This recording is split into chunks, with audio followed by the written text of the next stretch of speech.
Mi hijo exigió mi casa en el tribunal, así que le entregué al juez un sobre que hizo que la policía entrara. Nunca imaginé que las palabras más dolorosas de mi vida saldrían de la boca de mi propio hijo, frente a un juez, humillándome como si fuera una extraña. Pero déjame contarte cómo llegué hasta ese momento, porque mi historia comenzó muy diferente. Me llamo Marta y tengo 67 años. Durante 40 años construí mi vida desde cero, ladrillo por ladrillo, sacrificio por sacrificio. Después de que mi esposo muriera cuando Pablo tenía apenas 12 años, tuve que convertirme en padre y madre, en sostén de familia y en guerrera.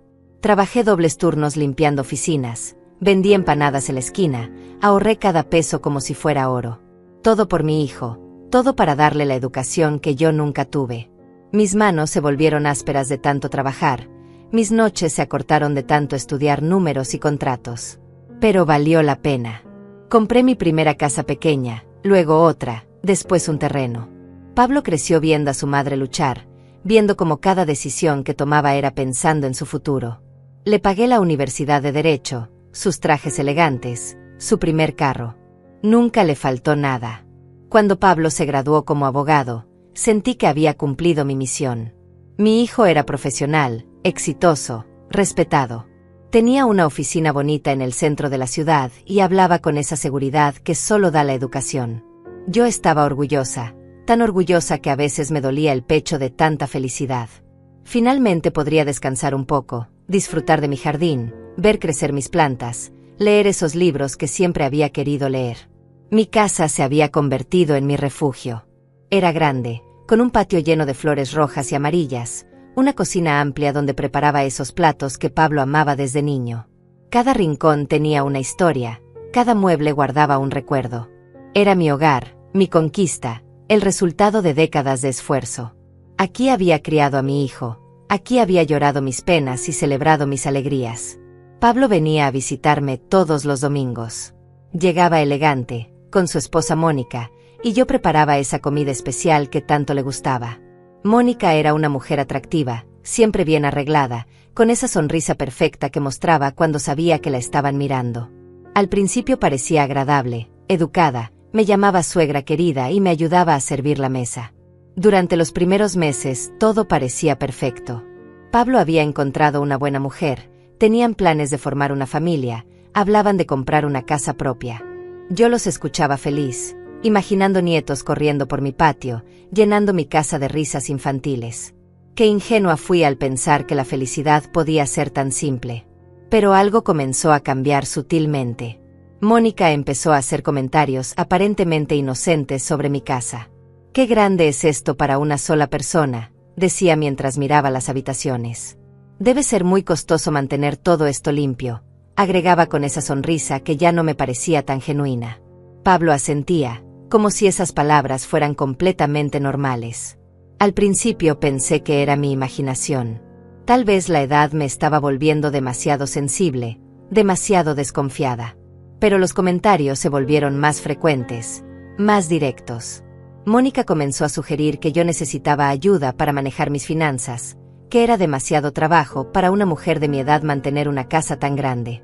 Pablo, mi hijo, el hombre que había criado con tanto amor, comenzó a asentir más seguido a los comentarios de su esposa. Ya no me miraba con esa admiración de antes. Ahora había algo diferente en sus ojos, algo que no quería reconocer pero que me lastimaba profundamente. Era como si de repente hubiera olvidado todo lo que había hecho por él, como si mi sacrificio hubiera perdido valor. Los domingos familiares se volvieron tensos. Mónica llegaba con esa sonrisa forzada y comenzaba a inspeccionar mi casa como si fuera una tasadora. Tocaba los muebles, abría gavetas, comentaba sobre el desperdicio de espacio. Pablo ya no me defendía como antes. Se quedaba callado, o peor aún, comenzaba a hacer preguntas sobre mis gastos, mis decisiones, mi capacidad para manejar todo esto sola. Terminé aquí. Las semanas siguientes fueron como ver una invasión en cámara lenta. Mónica ya no se conformaba con comentarios sutiles durante las comidas dominicales. Ahora llegaba entre semana, sin avisar, con la excusa de hacerme compañía o ayudarme con las compras. Pero yo sabía que venía a inspeccionar, a evaluar, a planear algo que aún no entendía completamente. La primera vez que apareció un martes por la mañana, me sorprendió.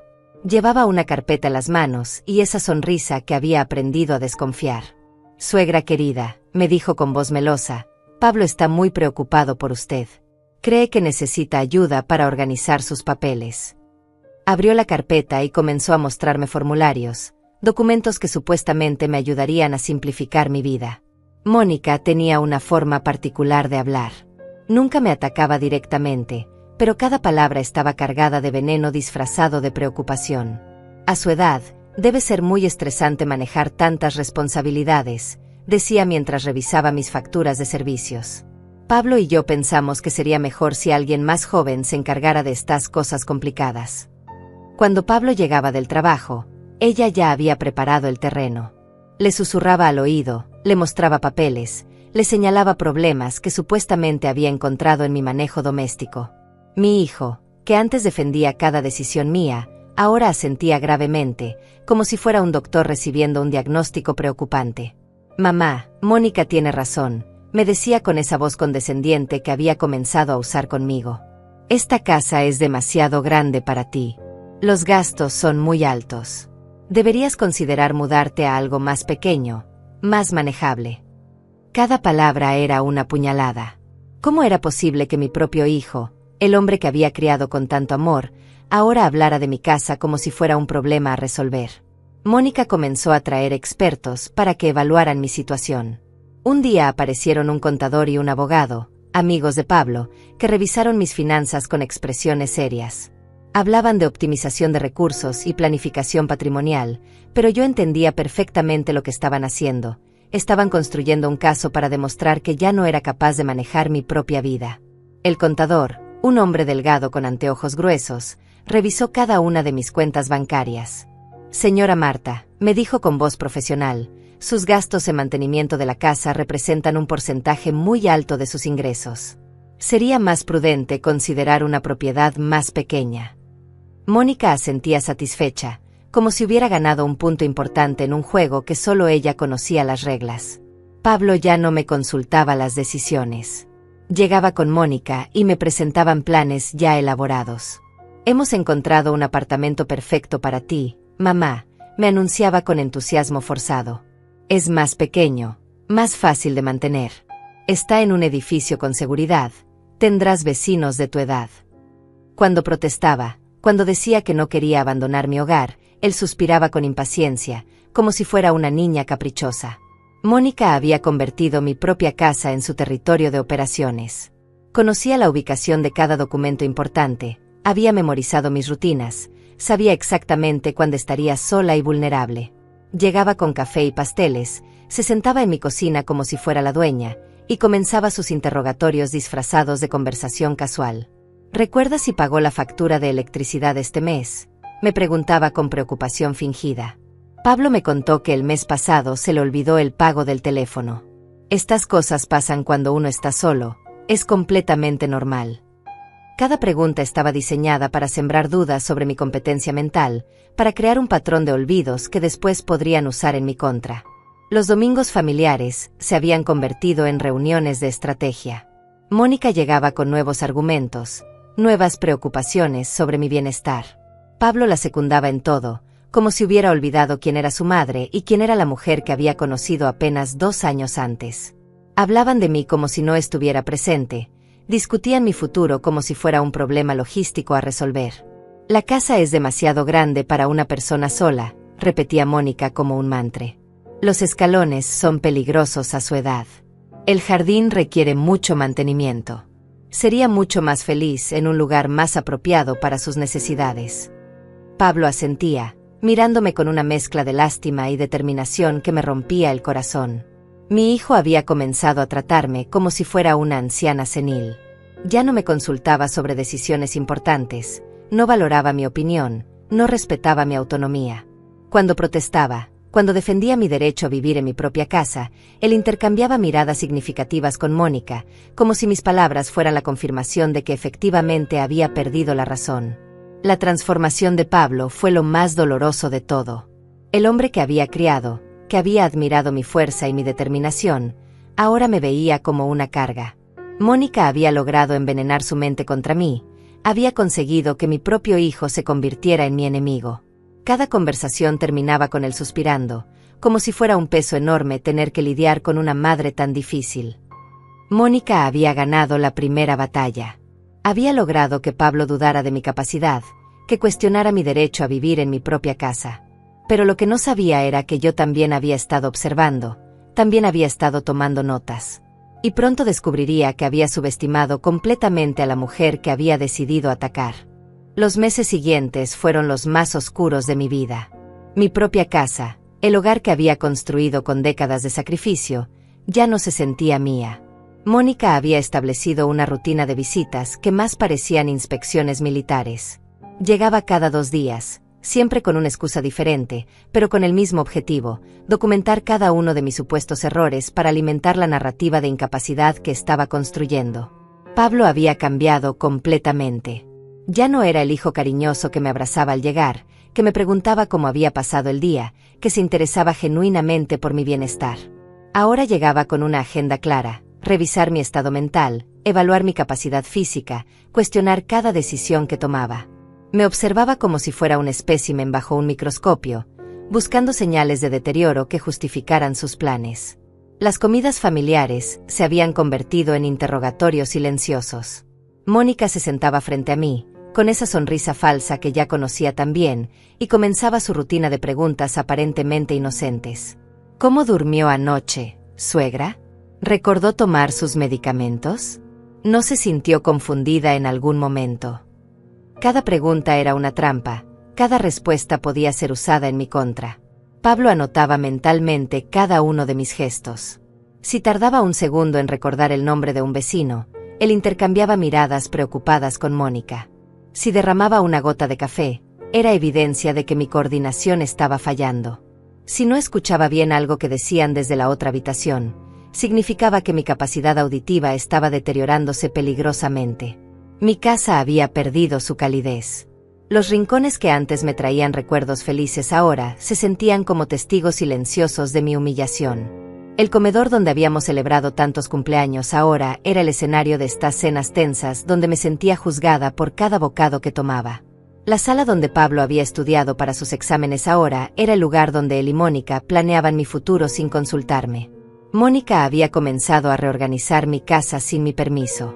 Solo estoy ayudando a ordenar un poco, decía mientras movía mis objetos personales, cambiaba la ubicación de mis medicamentos, reorganizaba mi cocina según su criterio. Cada cambio era una invasión a mi privacidad, una demostración de que ya no tenía control sobre mi propio espacio.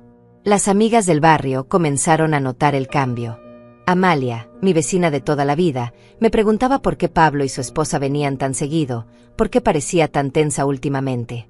Pero ¿cómo podía explicarle que mi propio hijo estaba conspirando contra mí? ¿Cómo podía admitir que la mujer que había criado desde los pañales ahora me trataba como si fuera una carga? Los domingos se habían convertido en mi pesadilla semanal. Pablo y Mónica llegaban con nuevos expertos que evaluaban diferentes aspectos de mi vida. Un día trajeron a un geriatra que me hizo preguntas sobre mi memoria, mi estado emocional, mi capacidad para vivir independientemente.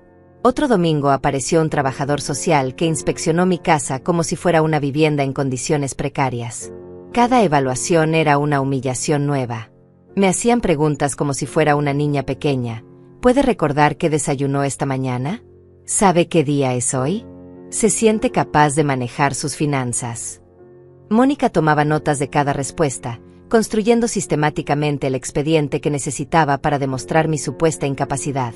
Pablo había comenzado a hablar de mí en tercera persona, incluso cuando yo estaba presente. Ella se olvida de cerrar la llave del gas, le decía al geriatra. Ayer se confundió con el nombre de su propia calle. Cada acusación era una daga en mi corazón. ¿Cómo era posible que mi propio hijo mintiera tan descaradamente sobre mi estado mental? La soledad se había vuelto mi compañera constante. Evenwen, Pablo y Mónica estaban en mi casa. Me sentía completamente sola. Hablaban sobre mí como si no existiera, tomaban decisiones sobre mi vida sin consultarme, planeaban mi futuro como si fuera un objeto que necesitaba ser reubicado. Mónica había logrado aislarme completamente de Pablo. Ya no podía tener conversaciones privadas con mi hijo.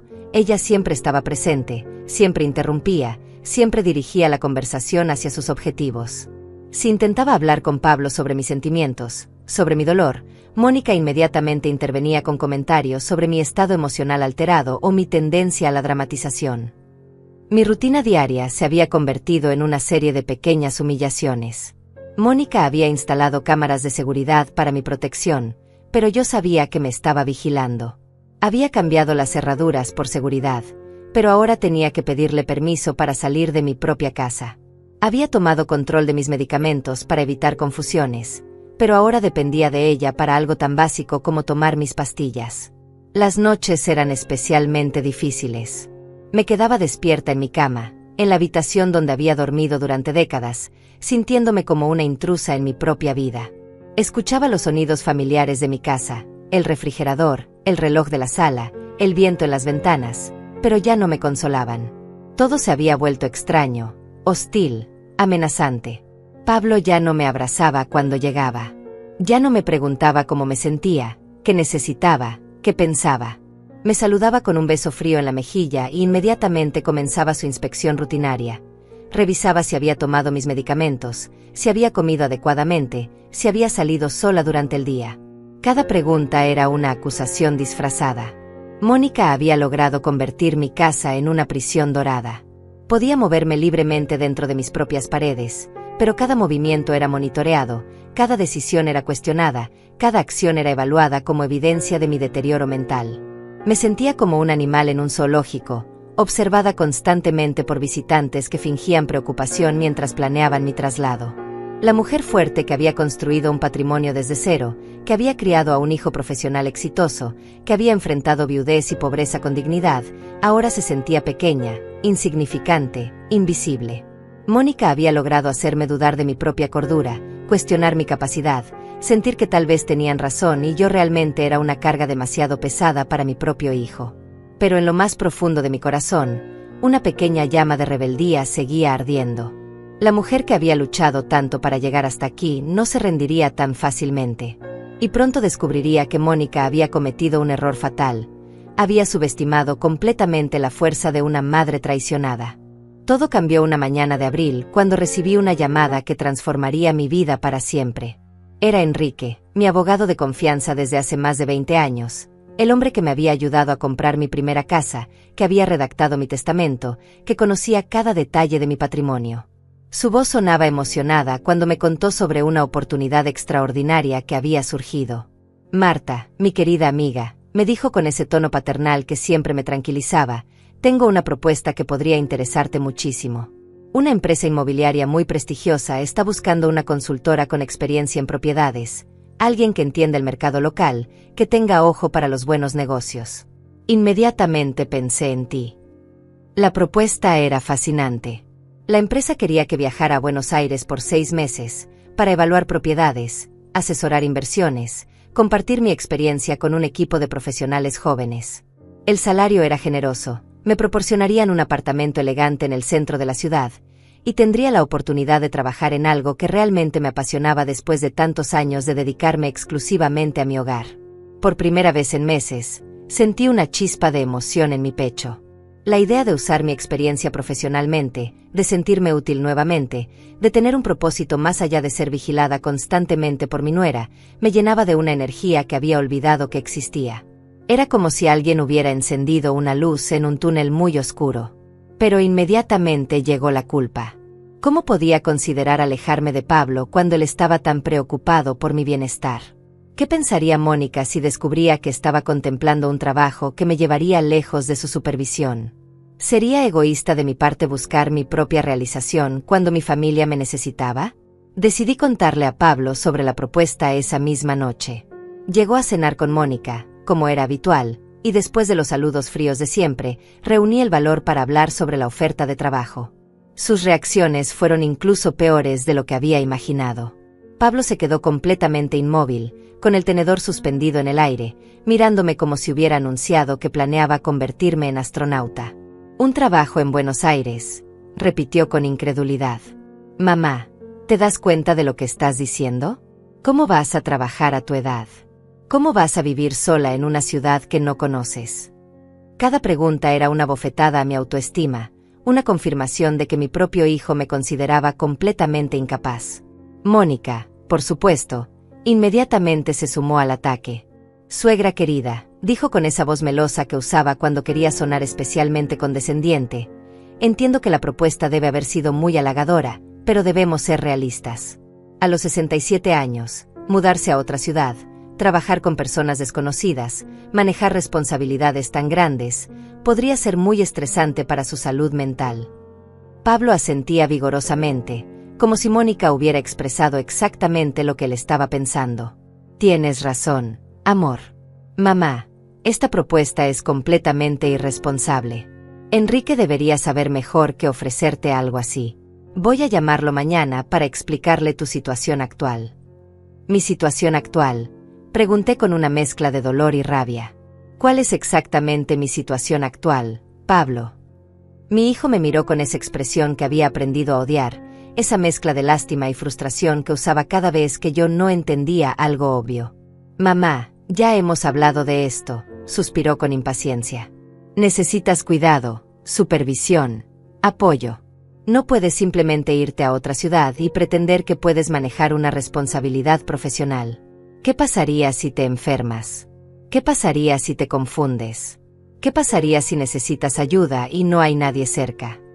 Mónica había sacado su teléfono y estaba tomando notas, como siempre hacía cuando consideraba que algo podía ser útil para su expediente contra mí. Podríamos consultar con el doctor García, sugirió. Él podría evaluar si este tipo de estrés laboral sería contraproducente para el estado de salud de su suegra. La conversación continuó durante horas, pero el resultado era predecible. Pablo y Mónica habían construido una muralla impenetrable de preocupación y protección que hacía imposible cualquier discusión racional. Cada argumento que yo presentaba era desestimado como evidencia de mi falta de juicio.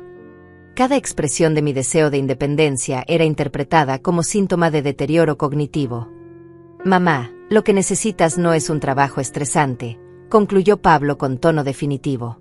Lo que necesitas es estabilidad, rutina, cuidado apropiado. Mónica y yo hemos estado investigando algunas residencias para adultos mayores que podrían ser perfectas para ti. Lugares donde tendrías compañía constante, actividades apropiadas para tu edad, supervisión médica las 24 horas. Las palabras residencia para adultos mayores me golpearon como un martillo. Finalmente había quedado clara la estrategia completa. No solo querían mi casa, querían deshacerse de mí completamente.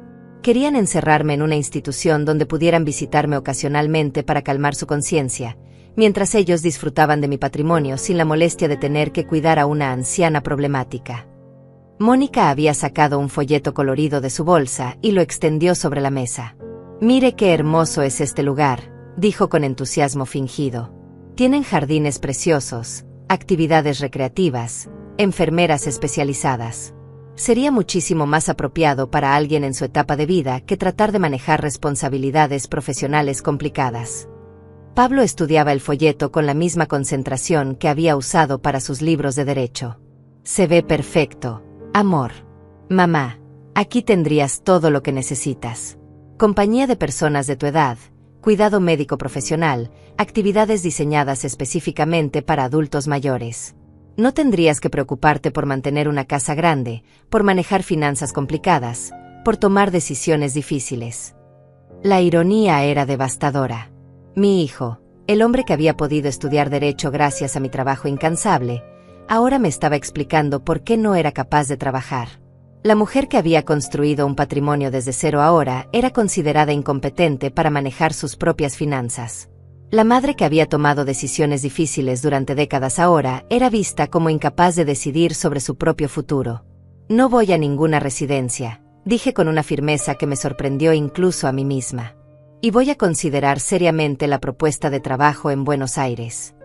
Pablo y Mónica intercambiaron esas miradas que conocía tan bien, esas miradas que decían claramente que mi respuesta era exactamente la confirmación que necesitaban de mi deterioro mental. Mamá, por favor, sé razonable, imploró Pablo. Sabemos que esto es difícil de aceptar, pero tienes que entender que solo queremos lo mejor para ti. Mónica y yo hemos dedicado mucho tiempo a investigar las mejores opciones para tu cuidado. No puedes simplemente rechazar nuestra ayuda porque te sientes ofendida. Mónica asintió gravemente. Entiendo que pueda sentirse resistente al cambio, suegra. Es completamente normal que los adultos mayores se aferren a su independencia incluso cuando ya no es seguro para ellos. Pero Pablo y yo no podemos permitir que se lastime por nuestra falta de supervisión apropiada. Esa noche, después de que se fueron, me quedé despierta durante horas, mirando al techo de mi habitación, sintiendo como si estuviera en medio de una pesadilla de la cual no podía despertar. Por un lado, tenía una oportunidad increíble de recuperar mi sentido de propósito, de demostrar que aún era una mujer capaz y valiosa. Por el otro, tenía a mi propio hijo chantajeándome emocionalmente, haciéndome sentir culpable por querer algo más que la existencia controlada que habían diseñado para mí. La semilla de la rebeldía que había estado durmiendo en mi corazón comenzó a crecer. Por primera vez en meses, tenía una alternativa real a la vida de sumisión que Pablo y Mónica habían planeado para mí.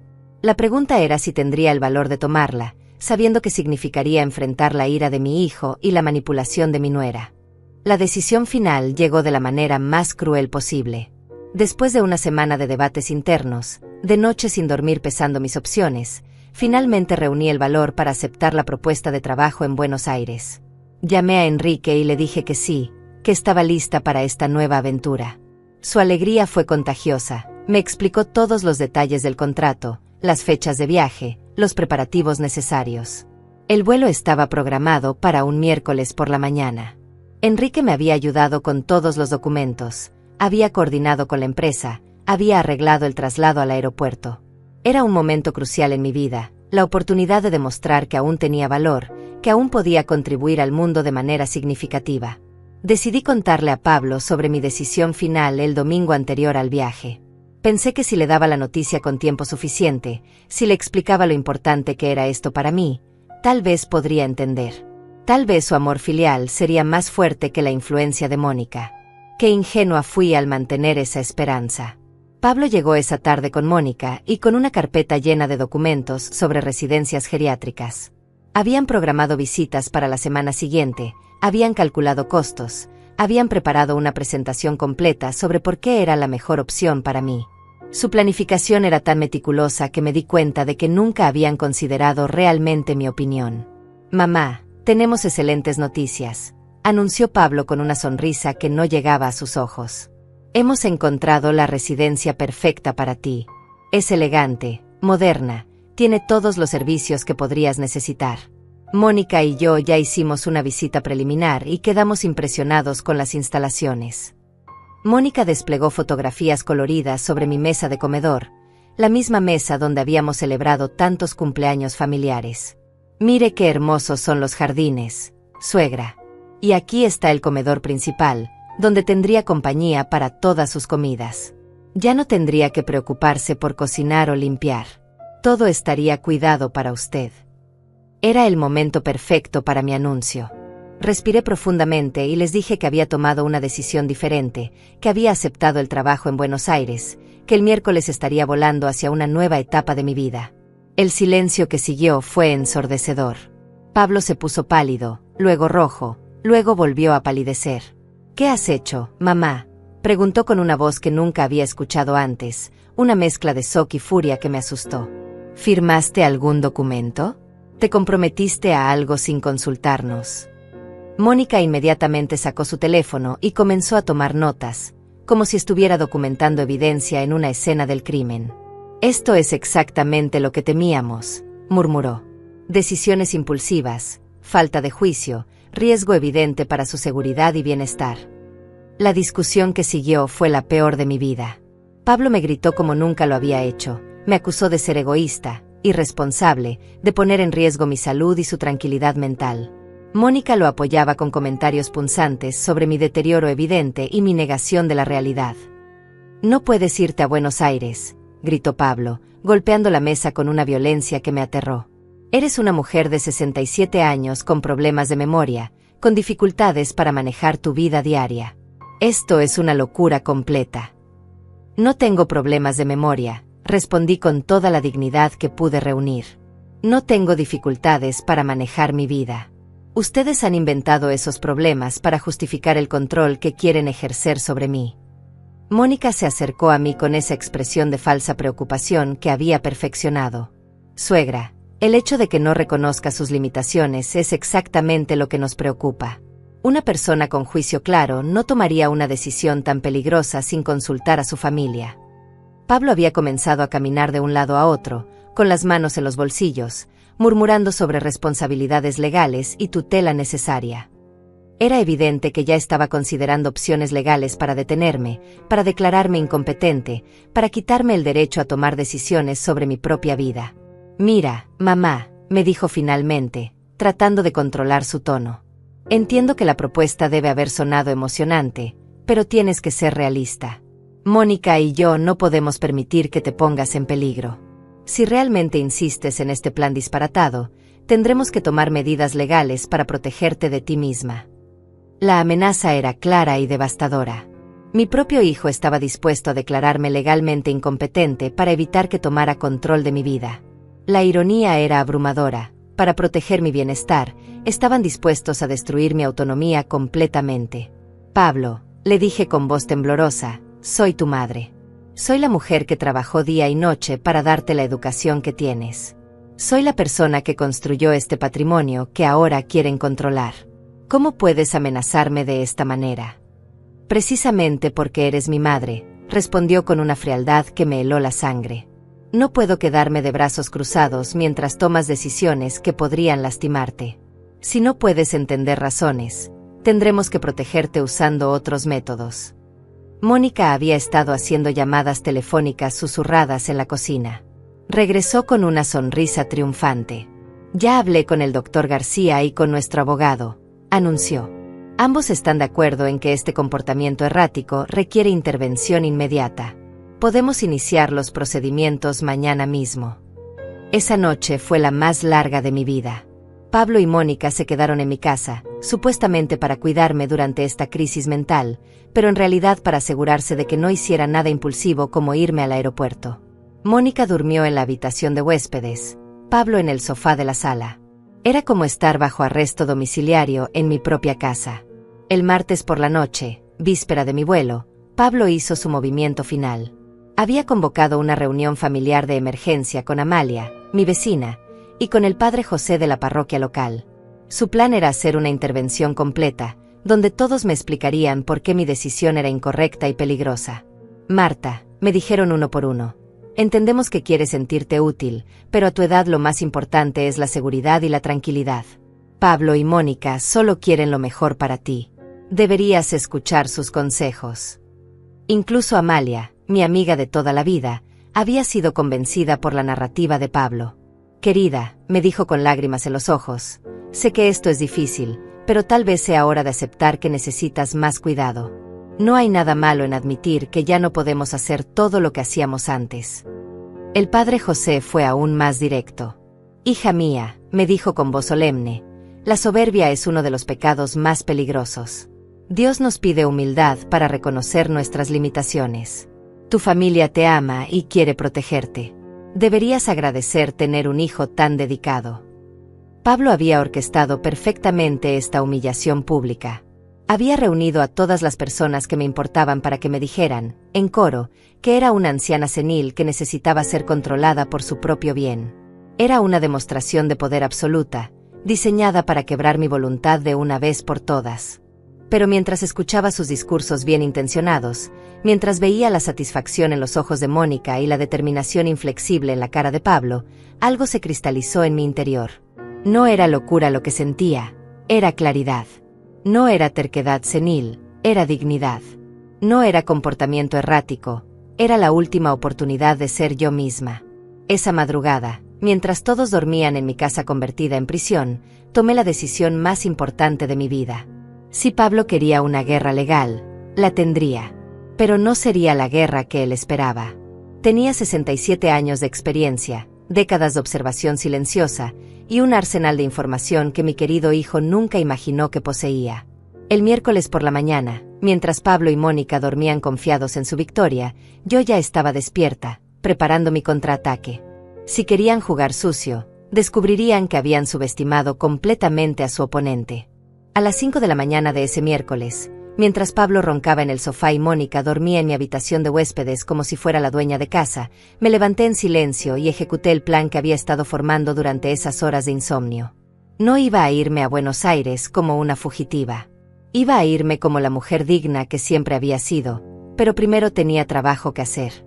Durante los últimos meses, mientras ellos creían que me estaban vigilando, yo también había estado observando. Mientras Mónica revisaba mis documentos financieros, yo había estado prestando atención a las llamadas telefónicas susurradas que Pablo hacía desde mi patio. Mientras él fingía preocupación por mi bienestar mental, yo había notado las cuentas bancarias que había olvidado cerrar en mi computadora, los documentos que había dejado en mi impresora. Mi hijo, el brillante abogado que me consideraba una anciana senil, había cometido el error de subestimarme completamente. Había usado mi casa como su oficina personal, había manejado negocios turbios desde mi teléfono, había guardado evidencia comprometedora en archivos que pensaba que yo nunca revisaría. ¡Qué equivocado estaba! Entré silenciosamente a mi estudio, donde Pablo había estado trabajando durante las últimas semanas. En la gaveta inferior de mi escritorio, encontré exactamente lo que había visto antes: copias de documentos que él había estado preparando, contratos que había firmado usando propiedades mías como garantías sin mi conocimiento, transferencias bancarias que mostraban un patrón muy interesante de actividad financiera irregular. Pablo había estado lavando dinero a través de mis cuentas bancarias. Había estado usando mis propiedades como garantía para préstamos que nunca me había mencionado. Había estado facturando servicios legales ficticios a empresas fantasma, usando mi dirección como sede oficial de negocios que yo nunca había autorizado. Mi preocupado hijo había convertido mi hogar en el centro de operaciones de una red de corrupción financiera. Pero eso no era todo. Entre los documentos encontré evidencia de algo aún peor. Pablo había estado apostando compulsivamente durante años. Las deudas eran astronómicas. Había perdido fortunas en casinos, en apuestas deportivas, en inversiones especulativas completamente irresponsables. Todo el dinero que había ganado como abogado exitoso se había evaporado en su adicción al juego. Mónica no era solo una mujer manipuladora que quería controlar a una suegra rica. Era la cómplice perfecta de Pablo, la que lo había ayudado a desarrollar el plan para apoderarse de mi patrimonio y usar mis propiedades para pagar sus deudas de juego. Ella conocía todos los detalles de la situación financiera desesperada de Pablo, había participado activamente en la estrategia para declararme incompetente. Los documentos que encontré eran devastadores. Facturas de casinos por cantidades exorbitantes. Amenazas de prestamistas privados exigiendo pagos inmediatos. Correspondencia con abogados especializados en tutela legal, donde Pablo había estado consultando sobre los procedimientos para declarar incompetente a un familiar mayor. Todo estaba ahí, meticulosamente documentado, esperando ser descubierto. La ironía era perfecta. Pablo había estado tan obsesionado con recopilar evidencia de mi supuesta incompetencia mental, que había olvidado ocultar la evidencia de sus propios crímenes financieros. Mientras él tomaba nota sobre mis olvidos y mis confusiones, yo había estado compilando silenciosamente la documentación de su corrupción y su adicción. Fotografié cada documento con mi teléfono. Copié cada archivo digital. Imprimí las evidencias más importantes. Durante 2 horas trabajé sistemáticamente, compilando un expediente que podría destruir la carrera legal de Pablo y probablemente enviarlo a prisión. Mi hijo, que me había amenazado con declararme incompetente, pronto descubriría que había subestimado completamente la inteligencia de su madre. A las 7 de la mañana, llamé a Enrique desde mi celular. Le expliqué brevemente la situación y le pedí que viniera inmediatamente a mi casa. También llamé a mi banco, confirmé algunas transacciones sospechosas que había notado en mis estados de cuenta, y solicité una auditoría completa de todas las cuentas donde Pablo tenía acceso. Cuando Pablo y Mónica finalmente despertaron, encontraron la casa llena de actividad. Enrique había llegado con un contador forense y un investigador privado. Mi banco había enviado un representante para revisar las transacciones no autorizadas. La atmósfera había cambiado completamente. Ya no era yo la que estaba siendo investigada. ¿Qué está pasando aquí?, preguntó Pablo con voz ronca, todavía desorientado por el sueño. Mónica apareció detrás de él, con el cabello desordenado y una expresión de alarma creciente. Era evidente que no habían anticipado este desarrollo. «Buenos días, hijo», le dije con una calma que me sorprendió incluso a mí misma.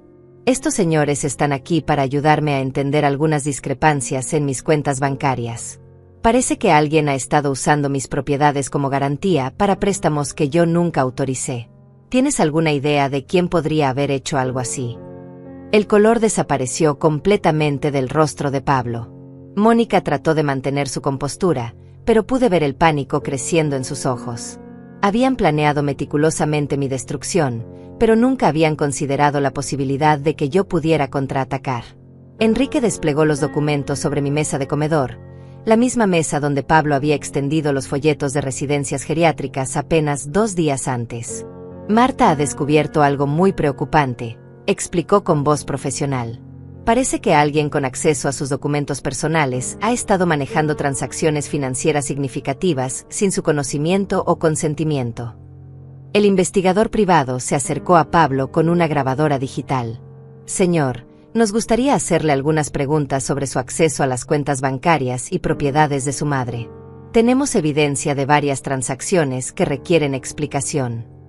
Pablo intentó mantener su compostura profesional, pero era evidente que estaba entrando en pánico. No sé de qué están hablando, murmuró. Yo solo he estado ayudando a mi madre con sus finanzas porque ella tiene problemas para manejar estas cosas sola.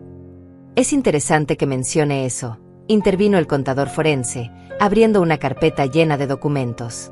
Porque las transacciones que estamos revisando muestran un nivel de sofisticación financiera que sugiere conocimiento legal especializado. No son el tipo de errores que cometería alguien con deterioro cognitivo. Mónica había comenzado a retroceder hacia la puerta, pero Enrique la detuvo con una mirada firme. Señora, también necesitamos hablar con usted. Tenemos evidencia de que participó activamente en la planificación de algunas de estas transacciones. La transformación en la dinámica familiar fue instantánea y brutal. Suddenly, Pablo ya no era el hijo preocupado protegiendo a una madre vulnerable. Era un criminal financiero siendo confrontado con evidencia de sus delitos. Mónica ya no era la nuera cariñosa cuidando a una suegra confundida. Era una cómplice siendo expuesta en su manipulación. Mamá, ¿qué has hecho?, preguntó Pablo con una voz que ahora temblaba de miedo en lugar de autoridad. ¿No entiendes que esto podría arruinar mi carrera? ¿Mi reputación? Mi vida. Mi vida, repetí con una tranquilidad que me llenaba de poder. Hijo mío, durante meses has estado planeando destruir mi vida, declararme incompetente, encerrarme en una residencia geriátrica, robar mi patrimonio. Y ahora te preocupas por tu propia vida. Enrique continuó exponiendo la evidencia sistemáticamente. Cada documento era una revelación nueva, cada transacción era una traición adicional. Pablo había usado mi dinero para pagar deudas de casino. Había hipotecado secretamente 2 de mis propiedades. Había creado empresas ficticias usando mi nombre y mi dirección sin mi conocimiento. La cantidad total de dinero involucrado, anunció el contador, excede los $200,000. Esto constituye fraude financiero a gran escala, abuso de confianza fiduciaria y potencialmente lavado de dinero.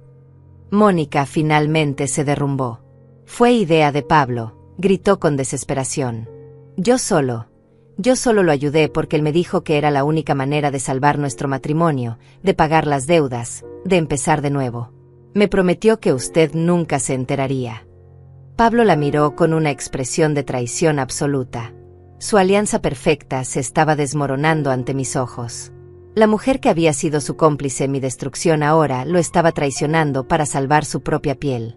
El investigador privado había estado grabando toda la conversación. Tenemos suficiente evidencia para proceder con cargos criminales, anunció. Recomiendo que contacten a sus propios abogados inmediatamente. En menos de 3 horas, mi vida había dado un giro completo. Ya no era la anciana vulnerable siendo protegida por su familia amorosa. Era la víctima de una conspiración criminal que había logrado exponer a sus propios perpetradores. Mi hijo, que había planeado declararme incompetente, ahora enfrentaba la posibilidad de prisión. La transformación que siguió fue más dramática de lo que jamás había imaginado. En las horas que siguieron a la exposición de los crímenes de Pablo, mi casa se convirtió en una escena de investigación criminal. Policías, auditores forenses y representantes del Colegio de Abogados llegaron para documentar la evidencia que había compilado durante meses de observación silenciosa. Pablo intentó desesperadamente controlar la situación, usando ese tono autoritario que había perfeccionado durante años de manipularme. Mamá, esto es un malentendido terrible, me suplicaba con voz temblorosa. Podemos resolver todo esto en familia. No necesitamos involucrar a las autoridades.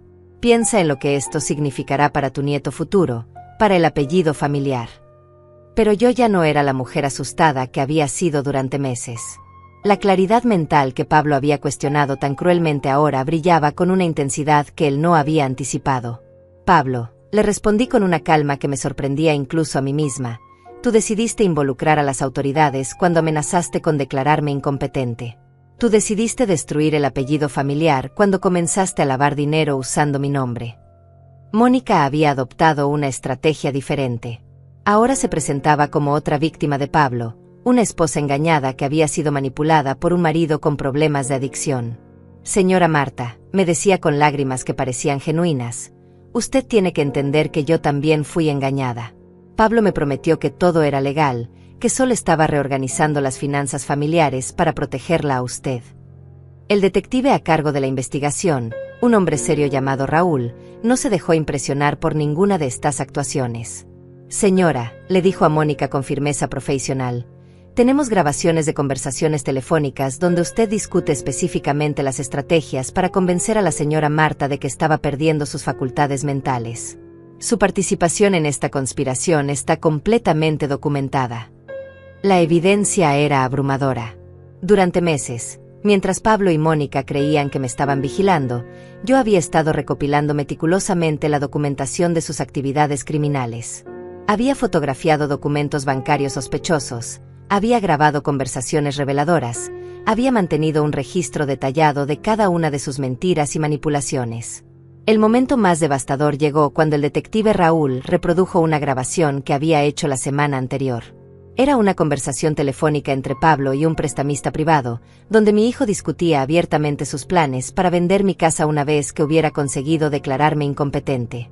Su voz, clara e inequívoca, explicaba cómo pensaba usar el dinero de la venta para pagar sus deudas de casino. Necesito solo unas semanas más, decía la voz de Pablo en la grabación. Una vez que el juez firme la orden de tutela, tendré acceso completo a todas sus propiedades. La casa vale al menos $500,000. Será suficiente para cubrir todo lo que debo y empezar limpio. Pablo se puso completamente pálido cuando escuchó su propia voz exponiendo sus verdaderas intenciones. Ya no podía fingir que había estado actuando por amor filial o preocupación genuina por mi bienestar. Sus motivaciones habían quedado expuestas en sus propias palabras: codicia pura y desesperación financiera. Mónica intentó distanciarse aún más de su marido. Yo nunca supe de esa conversación, protestó. Pablo me había dicho que solo quería asegurar que su madre tuviera el cuidado apropiado. Nunca mencionó vender la casa o usar el dinero para pagar deudas. Pero el detective tenía más evidencia. Señora, también tenemos registros de llamadas donde usted contactó específicamente a 3 residencias geriátricas diferentes, preguntando sobre disponibilidad y costos. En una de esas conversaciones, usted mencionó que la paciente tenía deterioro cognitivo significativo y que la familia necesitaba ubicarla lo más pronto posible. La red de mentiras se estaba desmoronando completamente. Cada nueva pieza de evidencia revelaba la profundidad de la conspiración que habían tejido contra mí. No había sido paranoia de mi parte, había sido una estrategia criminal sistemática diseñada para robar mi patrimonio y destruir mi autonomía. Enrique, mi abogado, había estado trabajando febrilmente para proteger mis intereses legales. Marta, me explicó mientras revisábamos los documentos, tienes derecho a presentar cargos criminales por fraude, abuso de confianza y posiblemente extorsión. También puedes demandar civilmente por daños y perjuicios. La evidencia que recopilaste es extraordinariamente sólida. Pablo intentó un último recurso desesperado. Se arrodilló frente a mí, con lágrimas corriendo por su rostro, suplicando perdón como si fuera un niño pequeño que había roto accidentalmente algo valioso. Mamá, por favor, sollozaba. Soy tu hijo. Soy la única familia que tienes. No puedes destruir mi vida por un error. Puedo conseguir ayuda para mi problema de juego. Puedo devolver todo el dinero. Podemos empezar de nuevo. Era una actuación desgarradora, pero yo ya había visto demasiado para ser manipulada nuevamente. Pablo, le dije con una tristeza profunda pero una determinación inquebrantable, tú destruiste nuestra relación el día que decidiste que robar mi dinero era más importante que respetar a tu madre. Tú destruiste tu propia vida cuando elegiste el crimen sobre la honestidad. La investigación reveló detalles aún más perturbadores. Pablo había estado planeando esta estafa durante más de un año. Había consultado con múltiples especialistas en derecho geriátrico sobre los procedimientos para declarar incompetente a un familiar mayor. Había investigado específicamente sobre residencias geriátricas caras donde pudiera ubicar a una madre problemática. Mónica había sido reclutada específicamente para esta operación. Pablo la había conocido en un casino, donde ella trabajaba como promotora de eventos especiales. Su papel había sido seducir y casarse con Pablo, después ayudarlo a manipular a su madre rica para obtener acceso a su patrimonio. Su actuación, como no era cariñosa, había sido una farsa desde el primer día. El detective Raúl me explicó las opciones legales que tenía disponibles. Señora Marta, usted puede proceder con cargos criminales completos. Con la evidencia que tenemos, Pablo probablemente enfrentaría entre 5 y 10 años de prisión. Mónica podría recibir una sentencia menor si coopera completamente con la investigación. La decisión no fue fácil. A pesar de todo lo que Pablo me había hecho, seguía siendo mi hijo. El niño que había criado desde los pañales, el joven que había celebrado cuando se graduó de la universidad, el hombre que una vez había sido mi orgullo y mi alegría. Pero también era el criminal que había intentado robar mi vida entera. Quiero que enfrenten las consecuencias completas de sus acciones, le dije finalmente al detective. No solo por lo que me hicieron a mí, sino por todas las otras personas mayores que podrían ser víctimas de esquemas similares. Mi hijo necesita aprender que las acciones tienen consecuencias, sin importar quién seas o a quién lastimes. Pablo fue arrestado esa misma tarde. Mónica también fue detenida como cómplice. Mientras los oficiales los esposaban en mi sala de estar, Pablo me miró con una expresión de shock absoluto, como si no pudiera creer que su madre senil hubiera sido capaz de orquestar su caída tan completamente.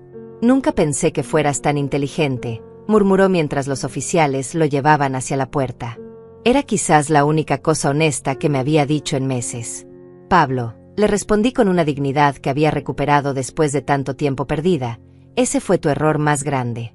Subestimaste completamente a la mujer que te crió. Esa noche, por primera vez en meses, dormí tranquila en mi propia casa. El silencio ya no se sentía amenazante, se sentía pacífico. La soledad ya no era aislamiento forzado, era libertad recuperada. Mi hogar había vuelto a ser verdaderamente mío. Al día siguiente, llamé a la empresa en Buenos Aires y les expliqué que aún estaba interesada en la posición, aunque necesitaría posponer mi inicio por algunas semanas mientras resolvía asuntos legales urgentes. Su respuesta fue comprensiva y entusiasta. Estarían esperándome cuando estuviera lista. La justicia había comenzado, pero mi verdadera libertad apenas estaba empezando. 3 semanas después del arresto de Pablo y Mónica, finalmente abordé el avión hacia Buenos Aires. El aeropuerto, que había imaginado como el escenario de mi humillación cuando ellos me abandonaran, se convirtió en el símbolo de mi liberación.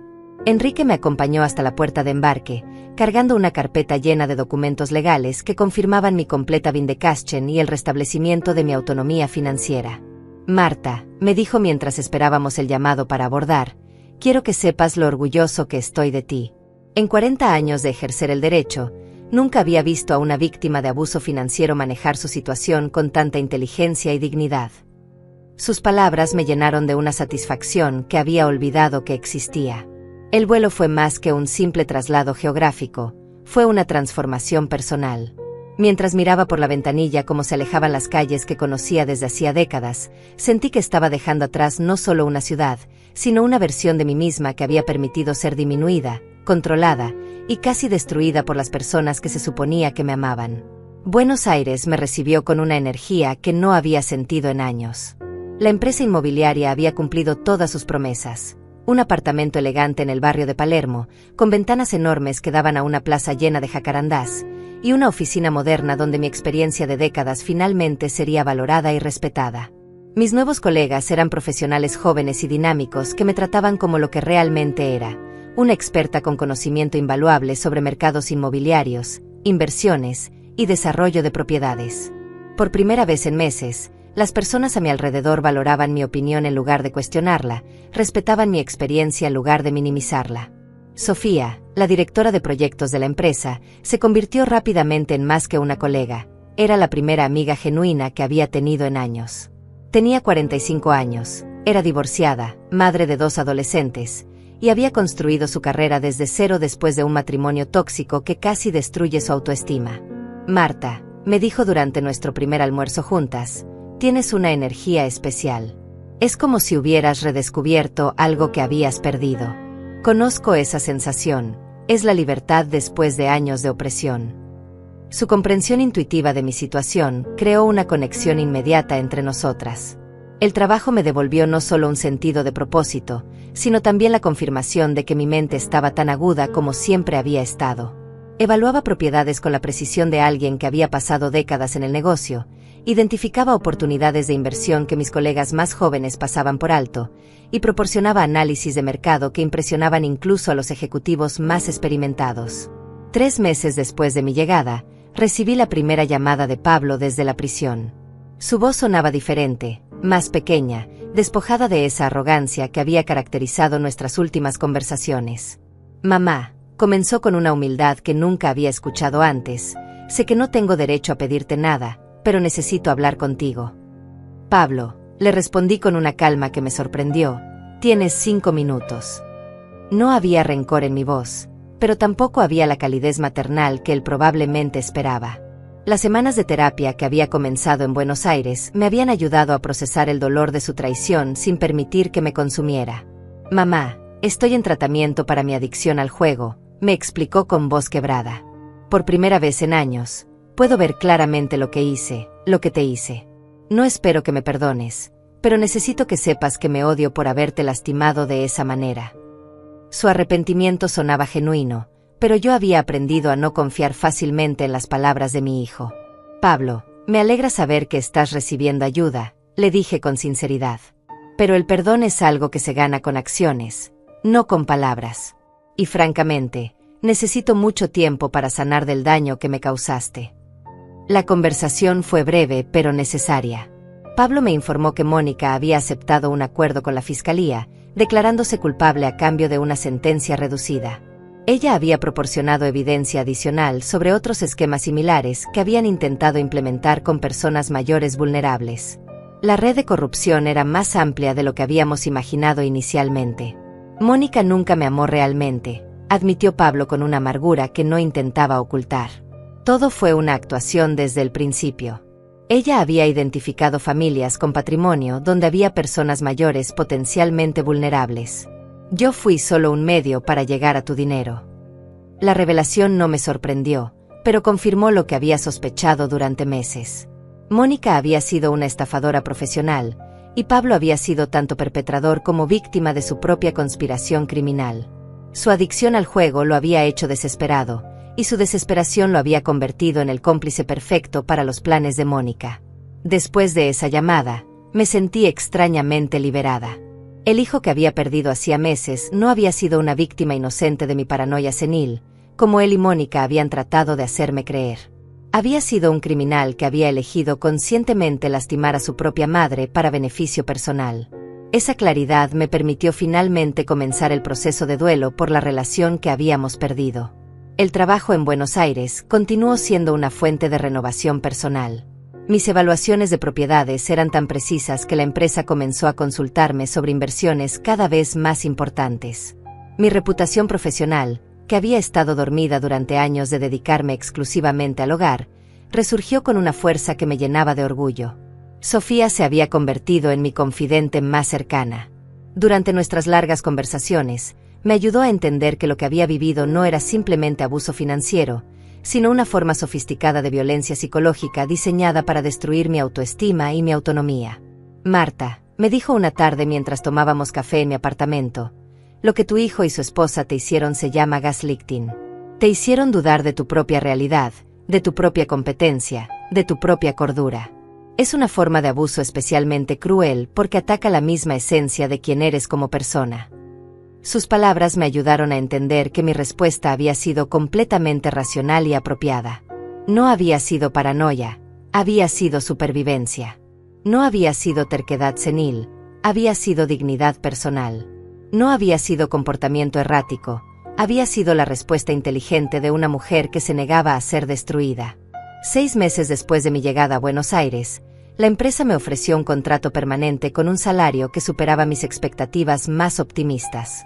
Mi apartamento se había convertido en un hogar verdadero, lleno de plantas nuevas, libros que finalmente tenía tiempo de leer, y el silencio pacífico de una vida vivida según mis propios términos. Las noticias desde casa llegaban ocasionalmente a través de Enrique. Pablo había sido sentenciado a 7 años de prisión, aunque probablemente saldría en 5 con buen comportamiento. Mónica había recibido 3 años, pero ya estaba siendo investigada por otras estafas similares en diferentes ciudades. La justicia había prevalecido, pero más importante aún, yo había prevalecido. Mi casa original permanecía vacía, cuidada por Amalia y mantenida por una empresa de administración de propiedades. No sabía si algún día regresaría a vivir allí, pero tampoco sentía la necesidad de tomar esa decisión inmediatamente. Por primera vez en décadas, mi futuro estaba completamente abierto, lleno de posibilidades que podía explorar a mi propio ritmo. Una tarde, mientras revisaba los estados financieros de un proyecto de desarrollo inmobiliario, me di cuenta de algo extraordinario. Era completamente feliz. No la felicidad condicional que había conocido antes, dependiente de la aprobación de otros o del cumplimiento de expectativas familiares, sino una satisfacción profunda y auténtica que venía de vivir una vida que era genuinamente mía. 2 años después de llegar a Buenos Aires, mi vida había florecido de maneras que nunca habría imaginado posibles.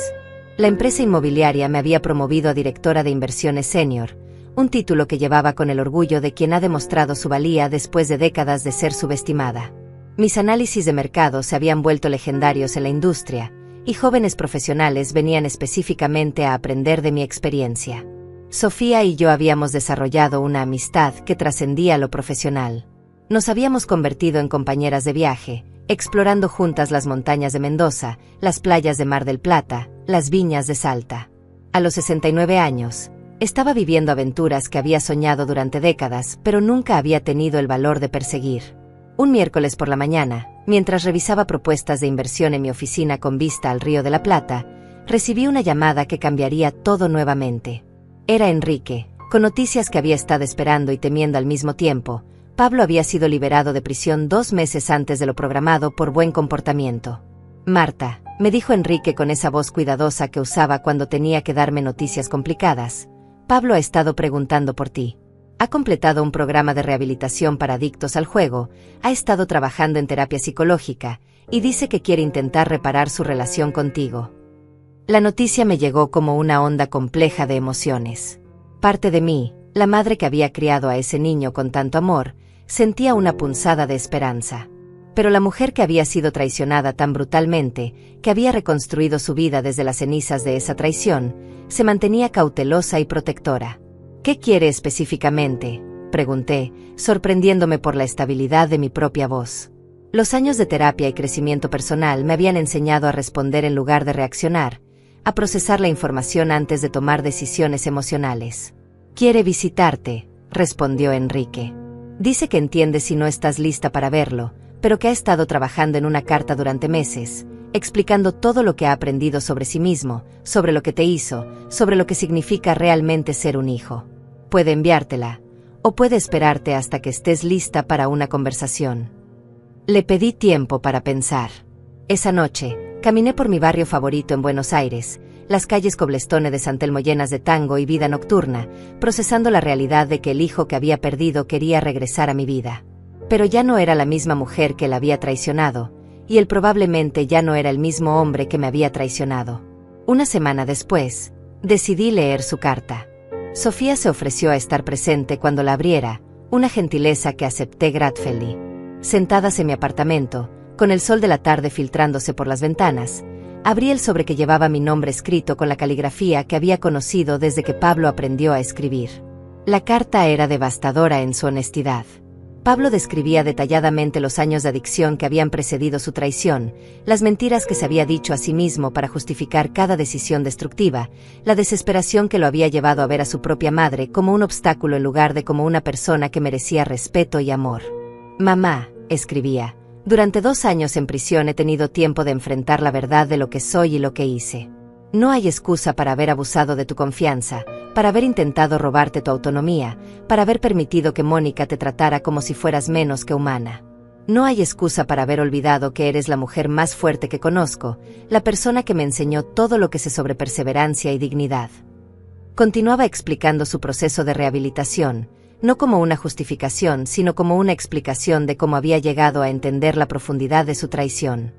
Había trabajado con un terapeuta especializado en relaciones familiares dañadas por adicción, había participado en grupos de apoyo para personas que habían lastimado a sus seres queridos, había comenzado a hacer trabajo voluntario con adultos mayores víctimas de abuso financiero. No espero tu perdón, escribía hacia el final de la carta. He aprendido que el perdón es algo que se gana, no algo que se puede pedir. Pero espero que algún día puedas darme la oportunidad de demostrar que he cambiado, que he aprendido, que puedo ser nuevamente el hijo que mereces. Sofía me abrazó mientras las lágrimas corrían por mi rostro. No eran lágrimas de dolor, sino de una liberación compleja y profunda. Durante 2 años había cargado con la certeza de que mi hijo era un extraño, un criminal que había destruido nuestra relación para siempre. La carta no borraba lo que había hecho, pero sugería la posibilidad de que el Pablo que yo había amado aún existía, enterrado bajo años de adicción y decisiones destructivas. Tardé otro mes en responder. Cuando finalmente lo hice, fue con una carta propia, cuidadosamente considerada y honesta sobre mis sentimientos, mis miedos y mis condiciones para cualquier intento de reconciliación. Pablo, escribí, tu carta me ayudó a entender que el hijo que perdí no había desaparecido completamente, pero también necesitas entender que la madre que traicionaste ya no existe. Soy una mujer diferente ahora, más fuerte, más independiente, menos dispuesta a sacrificar mi bienestar por la comodidad de otros. Si queremos intentar reconstruir algún tipo de relación, tiene que ser sobre la base de respeto mutuo y honestidad completa. Establecí condiciones claras. Cualquier contacto futuro sería gradual y en mis términos. Él tendría que continuar con terapia y demostrar cambios sostenidos en su comportamiento durante al menos 1 año antes de que considerara una reunión en persona. Cualquier intento de manipulación o control resultaría en corte inmediato de contacto. Su respuesta llegó 2 semanas después, aceptando todas mis condiciones sin discusión y agradeciéndome por darle siquiera la posibilidad de ganar nuevamente mi confianza. Era humilde sin ser autocompasivo, responsable sin hacer excusas. Durante los meses siguientes, intercambiamos cartas ocasionales. Pablo me contaba sobre su trabajo en un centro comunitario ayudando a familias afectadas por adicción, su participación continua en terapia, los pasos que estaba tomando para reconstruir su vida sin repetir los patrones destructivos del pasado. Yo le contaba sobre mi trabajo, mi nueva vida, los viajes que había hecho, la felicidad que había encontrado en mi independencia. 1 año después de nuestra primera correspondencia, finalmente accedí a una llamada telefónica. Fue extraña y emocional, llena de silencios incómodos pero también de momentos de reconexión genuina. Pablo sonaba diferente, más maduro, menos arrogante, genuinamente interesado en mi bienestar sin agenda oculta. Mamá, me dijo hacia el final de nuestra conversación, quiero que sepas que entiendo si nunca puedes perdonarme completamente. Pero quiero que sepas también que lo que me enseñaste sobre fortaleza y dignidad fue lo que finalmente me salvó. Incluso cuando te traicioné, tus lecciones estaban ahí, esperando a que fuera lo suficientemente humilde para escucharlas. 2 años y medio después de llegar a Buenos Aires, recibí una invitación que me hizo sonreír. Sofía se casaba con un arquitecto maravilloso que había conocido en uno de nuestros proyectos, y quería que fuera su madrina de boda. La ceremonia sería pequeña, íntima, llena del tipo de amor maduro y genuino que viene después de haber aprendido lecciones difíciles sobre la vida. Durante la celebración, mientras brindaba por la felicidad de mi querida amiga, reflexioné sobre el viaje extraordinario que había sido mi vida en los últimos años. Había comenzado como una mujer siendo sistemáticamente destruida por las personas que más amaba, y ahora era una profesional respetada, una amiga valorada, una mujer que había reconstruido su identidad completamente. Pablo me envió una tarjeta para mi cumpleaños número 70, con una foto de él trabajando en el centro comunitario, rodeado de familias que estaba ayudando. No pedía nada, no prometía nada, simplemente compartía un momento de su nueva vida construida sobre la honestidad y el servicio a otros. Esa noche, parada en el balcón de mi apartamento mirando las luces de Buenos Aires extenderse hasta el horizonte, entendí que había logrado algo que parecía imposible años antes. Había transformado la traición más dolorosa de mi vida en la libertad más completa que había conocido jamás. A veces, ser abandonada es realmente el mayor regalo que puedes recibir. A veces, Perder todo te permite descubrir quién realmente eres cuando nadie más está dictando tu valor. Mi historia comenzó con un hijo exigiendo mi casa en un tribunal, pero terminó con una mujer reclamando su vida completa. Todo comenzó como me abandono, e terminou con mina liberdade.